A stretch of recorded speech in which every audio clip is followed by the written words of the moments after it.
یہ بیان فرمائیے گا کہ دنیا میں ہزاروں کی تعداد میں مذاہب ہیں، ہم ایک مذہب کے ماننے والے ہیں، اس پر کھڑے ہوئے ہیں اور یقین سے یہ کہتے ہیں کہ بھئی وہی سچا مذہب ہے اور پورے اطمینان اعتماد کے ساتھ اس کے اوپر عمل پیرا بھی ہوتے ہیں۔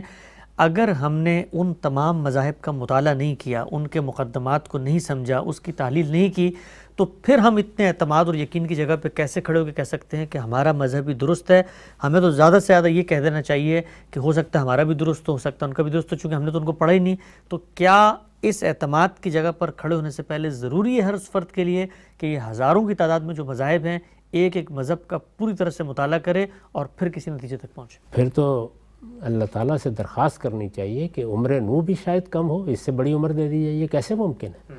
دنیا کے کسی علم میں بھی یہ طریقہ نہیں اختیار کیا جاتا۔ جو آپ کو ملا ہے، اللہ نے انسان کو شعور دیا ہے اس بات کا کہ وہ حق و باطل میں امتیاز کی صلاحیت لے کے آیا ہے، تو کیا ہوگا؟ وہ اس چیز کو اختیار کر لیتا ہے۔ کوئی مسیحیوں کے گھر میں پیدا ہوا، کوئی ہندوؤں کے گھر میں پیدا ہوا، کوئی بدھوں کے گھر میں پیدا ہوا، اختیار کر لیا اس نے۔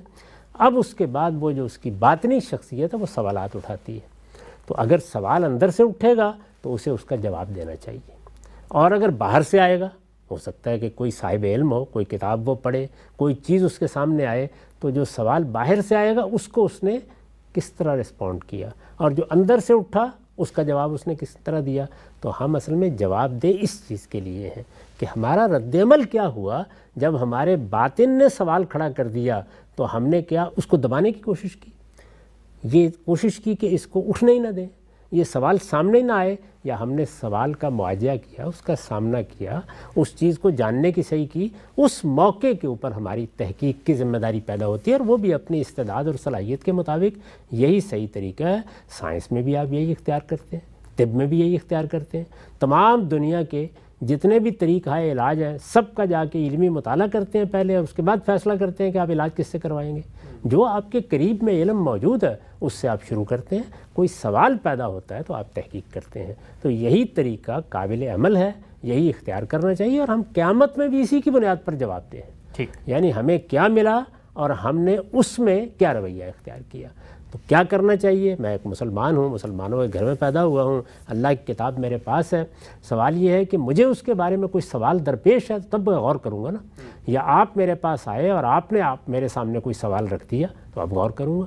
تو یہ طریقہ ہے، ورنہ دنیا میں تو افکار خیالات کی ایک پوری لائبریری ہے جو پڑھی ہوئی ہے، اس کو کون پڑھے گا اور کون جائے گا اور کون سمجھے گا؟ کوئی اختصاص کا فیصلہ بھی کر لے یہ اس کے لیے بھی ممکن نہیں ہوتا۔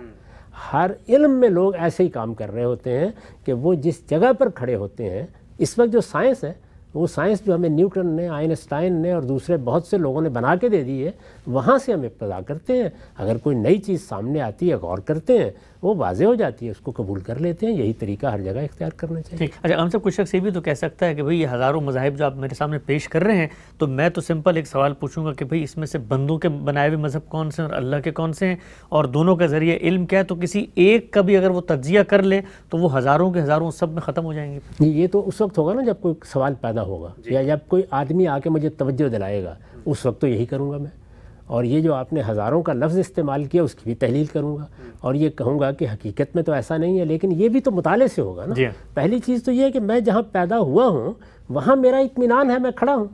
اب عدم اطمینان یا اندر سے ہونا ہے یا آپ نے باہر سے آ کے پیدا کرنا ہے۔ اللہ نے دونوں سامان کیے ہوئے ہیں، یعنی باطل کے بارے میں عدم اطمینان اندر سے بھی پیدا ہوتا ہے اور باہر سے بھی پیدا ہوتا ہے، دونوں کا اہتمام ہے۔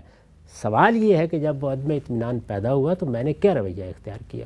جب میں اس کو سمجھنے کے لیے نکلوں گا تو پھر وہ نتیجہ نکلے گا کہ اصل میں تو دنیا میں مذہب دو ہی ہیں، ایک وہ جو اللہ نے بھیجا، وہ پیغمبروں کا دین ہے، اور وہ ایک ہی راہ ہے، اس کا نام اسلام ہے، اور دوسرا روحانیت ہے جو لوگوں نے ایجاد کیا ہے، اس کے بھی مختلف نام رہے ہیں لیکن حقیقت تو اس کی بھی ایک ہی ہے۔ تو مذہب اصل میں دو ہی ہیں، اس کے بعد مادی علوم ہیں جن سے ہم زندگی کی سہولتیں پیدا کرتے اور آج سائنس کی ایک دنیا میں رہتے ہیں، اور اس پر بھی اللہ کا شکر ادا کرتے ہیں کہ اللہ نے بڑی سہولتیں پیدا کر دی۔